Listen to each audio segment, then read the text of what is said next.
बच्चों, आज हम पढ़ने जा रहे हैं नया चैप्टर हमारा सरल समीकरण। ये पार्ट 4 है। आज से पार्ट 4 की हम लोग क्लासेस स्टार्ट कर रहे हैं। क्या होती है सरल समीकरण? सरल समीकरण एक तरीके का एक ऐसा समीकरण होता है जिसमें चर या अचर कोई भी संख्या अगर उसको हम रखें, कोई भी संख्या रखें और वो बार बार सत्य सिद्ध हो तो वही हमारी सरल समीकरण कहलाती है। यहाँ पे एक सरल समीकरण दिया हुआ है आपको, एक नियम है। सरल समीकरण समझिए एक नियम है। वह नियम अगर सबके लिए लागू हो रहा है तो सत्य है और ये सत्य होता भी है। a प्लस बी का होल क्यूब। a और b क्या है? यहाँ पे दो अचर संख्याएं हैं। क्या होती है अचर संख्याएं? जो संख्याओं में ना हो, जैसे गिनती की संख्याओं में ना हो, उसको किसी चीज से लिखा जाए, प्रदर्शित किया जाए, जैसे a, b, क, ख, l, m, कुछ भी ले सकते हैं हम।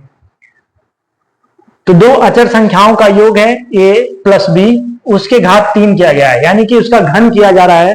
तो हो जाता है पहली संख्या का घन प्लस दूसरी संख्या का घन प्लस 3 गुणे पहली संख्या गुणे दूसरी संख्या, कोष्ठक में पहली प्लस दूसरी संख्या।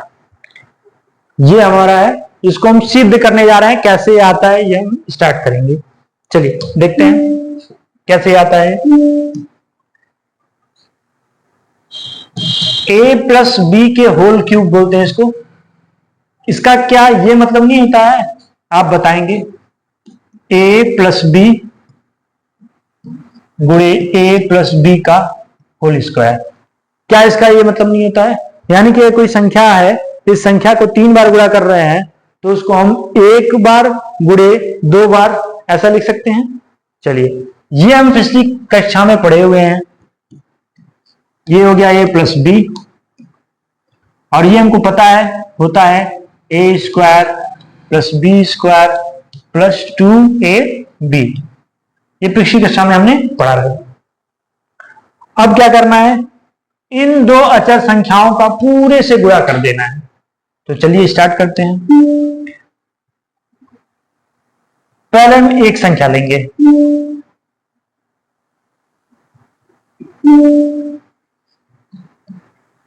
a लेते हैं।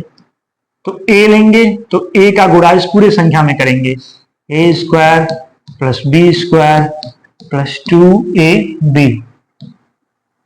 ये वाला प्लस प्लस ये b लेंगे और फिर इस a का एक बार पूरे में गुणा किए हैं, फिर अब इस b का पूरे में गुणा करेंगे तो हो जाएगा a square plus B square plus 2ab। चलिए गुणा करते हैं। a का इसमें करेंगे तो हो जाएगा a क्यूब, प्लस है तो प्लस ही रहेगा, सब प्लस है तो कोई दिक्कत नहीं है, चिन्ह का कोई दिक्कत नहीं है। इसका गुणा इसमें करेंगे तो हो जाएगा a और b का स्क्वायर, प्लस इसका करेंगे तो हो जाएगा 2a स्क्वायर b। चलिए प्लस यहां पे देखिए b का गुणा a स्क्वायर में करेंगे तो हो जाएगा a स्क्वायर b, प्लस का साइन है तो प्लस, b का इसमें गुणा करेंगे तो आ जाएगा b क्यूब, प्लस इसका इसमें गुणा करेंगे तो हो जाएगा 2ab स्क्वायर। यहां पहुंचने के लिए इसको और इसको एक साथ लिखेंगे। चलिए a cube plus b cube. अब क्या बच रहा है ध्यान से देखेंगे। यहां पे बचा है a b स्क्वायर, क्या यहां पे भी a b स्क्वायर है? तो 2 बार a b स्क्वायर यहां है और एक बार यहां हो गया तो हो गया हमारा 3ab स्क्वायर। ठीक, यहां पे क्या बच रहा है? 2a square b। क्या यहां पे भी a स्क्वायर b नहीं है? है तो 2 यहां और 1 यहां, तो ये भी हो गया 3a स्क्वायर b। चलिए नेक्स्ट स्टेप, ये जैसे लिखा है a cube plus b cube ऐसे लिख देंगे, प्लस ध्यान से देखेंगे तो 3 दोनों में है, a दोनों में है और एक बार b इस दोनों में है। एक बार ए भी है दोनों में और एक बार बी भी है दोनों में, उसी को हम बाहर लेंगे।